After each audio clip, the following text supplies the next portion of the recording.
بسم اللہ الرحمن الرحیم، شروع اللہ کے نام سے جو بڑا مہربان نہایت رحم والا ہے۔ یہ لوگ آپ سے غنیمتوں کا حکم دریافت کرتے ہیں، آپ فرما دیجئے کہ یہ غنیمتیں اللہ کی ہیں اور رسول کی ہیں، سو تم اللہ سے ڈرو اور اپنے باہمی تعلقات کی اصلاح کرو، اللہ تعالیٰ اور اس کے رسول کی اطاعت کرو اگر تم ایمان والے ہو۔ بس ایمان والے تو ایسے ہوتے ہیں کہ جب اللہ تعالیٰ کا ذکر آتا ہے تو ان کے قلوب ڈر جاتے ہیں، اور جب اللہ کی آیاتیں ان کو پڑھ کر سنائی جاتی ہیں تو وہ آیاتیں ان کی ایمان کو اور زیادہ کر دیتی ہیں، اور وہ لوگ اپنے رب پر توکل کرتے ہیں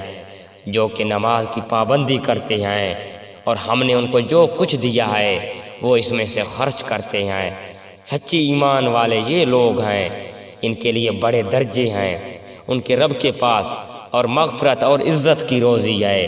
جیسا کہ آپ کے رب نے آپ کے گھر سے حق کے ساتھ آپ کو روانہ کیا، اور مسلمانوں کی ایک جماعت اس کو گراں سمجھتی تھی۔ وہ اس حق کے بارے میں اور اس کے بعد کہ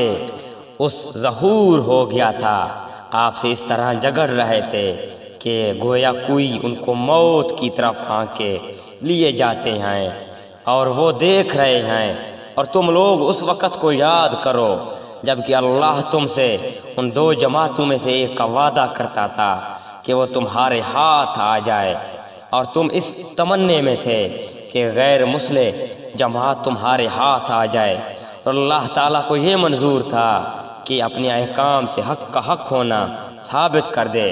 اور ان کافروں کی جڑ کاٹ دے، تاکہ حق کا حق ہونا اور باطل کا باطل ہونا ثابت کر دے۔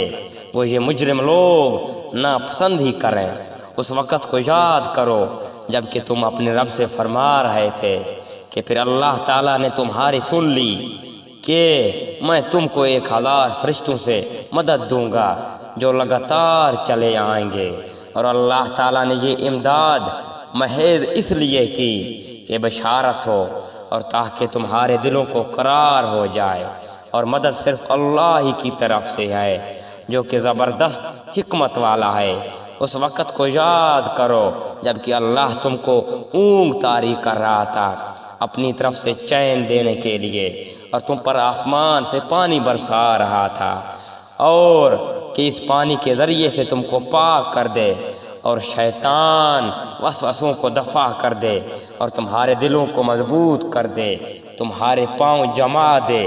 اس وقت کو یاد کرو جب کہ آپ کا رب فرشتوں کو حکم دیتا تھا کہ میں تمہارا ساتھی ہوں، سو تم ایمان والوں کی ہمت بڑھاؤ، میں ابھی کفار کے قلوب میں رعب ڈال دیتا ہوں، سو تم گردنوں پر مارو، ان کے پور کر مارو، یا اس بات کی سزا ہے کہ انہوں نے اللہ کی اور اس کے رسول کی مخالفت کی، اور جو اللہ کی اور اس کے رسول کی مخالفت کرتا ہے سو بے شک اللہ تعالیٰ سخت سزا دینے والا ہے۔